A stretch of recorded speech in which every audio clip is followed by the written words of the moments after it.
Hello Oscar, Grandpa here. Hope you're having or going to have a lovely day, lovely weekend, holiday, and happy Thanksgiving too for tomorrow as well. So hopefully that's more holiday for you. So lots of love from Granny and Grandpa, and hope you have a lovely time, and big hugs for your little sister Annabelle, and of course for Mummy and Daddy too. So I hope you had a good week in grade 1 last week. I'm sure you've been doing some special work. I know you have a great time there, and you've got some great teachers too. So I thought we would, do you remember I mentioned this last week? We'd have a new book from Zoe's Rescue Zoo, and it's called The Puzzled Penguin. I think this is going to be pretty exciting. And of course, before we go any further, I have to ask Moosey to say hello. Moo, moo, moo, moo, moo, yeah, moo. Yeah, so that's, I think that's Moosey. Is that right, Moosey? Yep, that's right. Moosey's saying hello and hopes you're fine. And he's just going to do a little wave to you. There we are. Okay, Moosey, you're going to sit down? Yep, I'll sit down while we do the reading. So, let's have a little look. Chapter 1. Summer at the Rescue Zoo. There's the gates to the Rescue Zoo. Chapter 1. Then Summer at the Rescue Zoo. Whoa! Zoe Parter grinned as she ran out of the school gate, swinging her bag beside her. Her mum, Lucy, was waiting for her. "It's the summer holidays," Zoe yelled, giving her mum a big hug. Lucy smiled and ruffled her daughter's wavy brown hair. "How was the last day of term?" she asked. Zoe began to skip excitedly along the pavement. "It was fun, but I just couldn't wait for the holidays to start. 6 whole weeks," she smiled at her mum, "and I get to spend every single day at my favourite place." I wonder, Oscar, where Zoe's favourite place is. Do you remember? Zoe's Rescue Zoo. Yeah. As they got closer to home, Zoe heard noises ahead. Roars, bellows, screeches and squeaks. Animal noises. Can you do a roar, Oscar? How about a lion's roar? Roar. Can you do that? Pretty good, is it? Yeah, I think that was pretty good. Finally, they turned a corner, and there in front of them stood a pair of tall, beautiful gates with a line of lush oak trees on either side. The gates were made of golden wood and covered with delicate carvings of every sort of animal you could think of. There were majestic tigers, soaring eagles, snapping crocodiles, and elegant gazelles. About halfway up, 2 words were carved across the gates in swirling letters. Rescue Zoo. Right at the top, a golden hot air balloon twinkled in the sunlight. A queue of excited visitors were streaming through the gates, but Zoe and her mum walked straight past them. As she stepped inside the zoo, a familiar, warm, happy feeling spread through Zoe's tummy. "Home, sweet home," she whispered. Zoe and her mum weren't visiting the zoo, they lived there. Zoe's great-uncle Horace was a famous explorer and animal expert, and on his travels around the world he had met lots of animals in need of help. That was why he decided to build the zoo, so it could be a safe place for any creature who was lost, injured or in trouble. Now it was home to hundreds of amazing animals. Zoe's mum was Horace's niece and the zoo vet. She and Zoe lived in a little cottage on the edge of the zoo, so that Lucy could be there whenever the animals needed her. Zoe couldn't imagine a better place to live. Beyond the gates, a red brick path wound its way through the zoo. On a warm summer's day like this, there were hundreds of visitors, chattering as they wandered past each enclosure. Now that school had finished, lots of families were starting to arrive. Zoe spotted Jack and Nicola from her class, still in their green and white school uniforms. She smiled and waved at them, and they waved back. "That's Zoe, the girl I told you about," she heard Jack telling his dad. She lives here. It's so cool. So there's a picture. Look, there's Lucy and Zoe, and waving to her friend. I think that must be Nicola over there. So that's lovely, and there's all the zoo buildings. It looks really posh. So, as Zoe and her mum made their way through the crowds to their cottage, Zoe heard an excited chattering noise above her. She looked up, shading her eyes from the bright sunlight. From the top of a sycamore tree, a tiny furry face appeared, peeked cheekily down to her. "Meep," called Zoe, smiling. "Come down from there, you cheeky thing."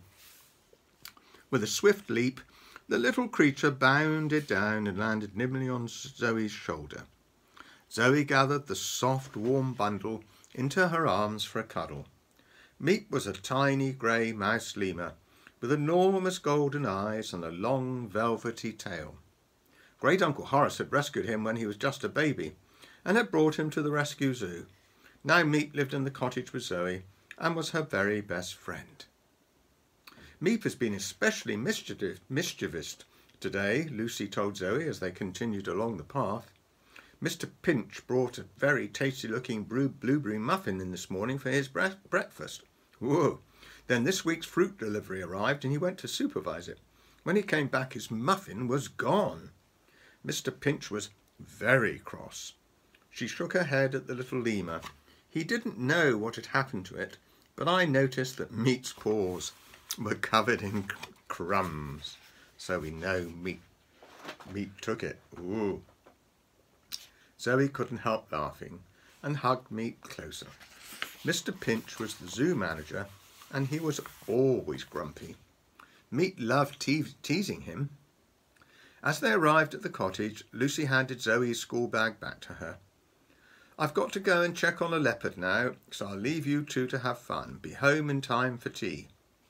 She planted a quick kiss on Zoe's head and tickled Meep's soft little belly. "OK, Mum," Zoe smiled as she watched Lucy dash away towards the zoo hospital.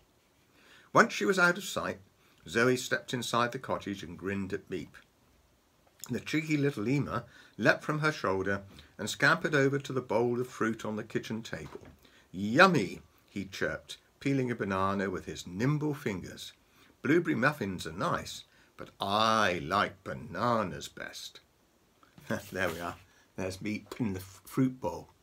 And he's going to help, well, he has helped himself to a banana. Look, he's peeled the skin.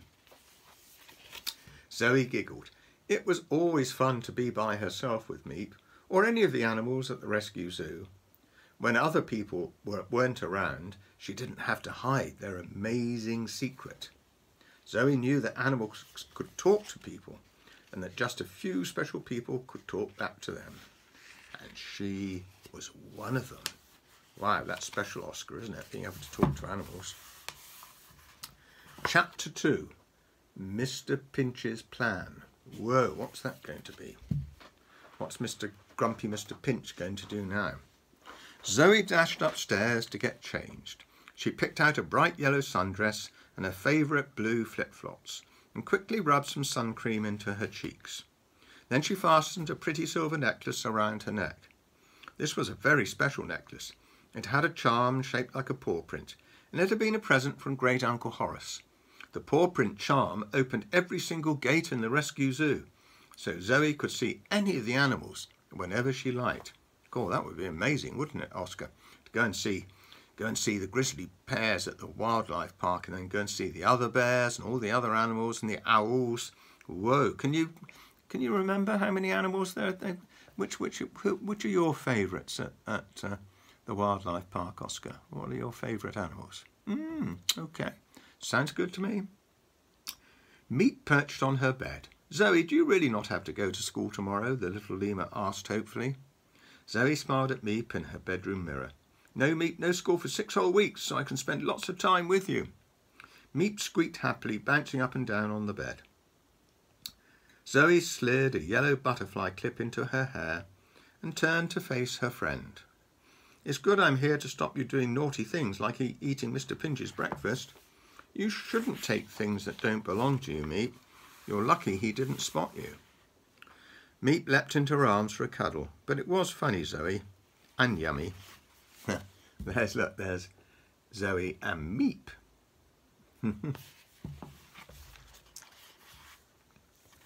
Zoe couldn't help smiling. Meep was so adorable that she found everything he did cute, even when he was his very naughtiest. She stroked his soft ears gently and lifted him up to her shoulder. "Come on, Meep, let's go and see what's going on in the zoo." Zoe and Meep raced outside and weaved through the bustle of visitors until they reached a little path between the llamas and the porcupines. Cool. What are porcupines like, Oscar? Are they the very prickly ones? Ooh, yes, I think they are. Tall beech trees stretch overhead, shading the path from the warm sun. Zoe knew all the shortcuts around this rescue zoo, and this pretty path was always one of the quietest places. With few visitors around, she and Meep could chat as much as they liked. "Let's go and see the hippos first," Zoe suggested. "Little Hetty's learning to swim at the moment. If we're lucky, we might catch her while she's splashing around." Like all the enclosures at the rescue zoo, the muddy lagoon that Hetty shared with her mum and sisters was specially built for them and looked just like a hippo's home in the wild. Zoe and Meep loved watching them wallow around, blowing bubbles in the gloopy mud. I bet you'd like to play in some gloopy mud, wouldn't you, blowing bubbles, Oscar? As they walked along, Zoe twirled on the path happily. "We can do so many fun things over the summer, Meep," she said. "Every morning we can help give Rory and Leonard their breakfast, and Luna is going to have her pups any day now, so we can help look after them. I've never seen Arctic wolf cubs before." Meep wriggled excitedly. "I hope Goo comes home too, Zoe," he chatted. "I miss him." Zoe grinned at Meep's nickname for her great-uncle Horace. "That was Goo, isn't it, Oscar?" "So do I, Meep, and I hope he brings a new animal for the rescue zoo with him. That would make this summer perfect." As they walked towards Hetty's enclosure, they heard a cross voice grumbling further along the path.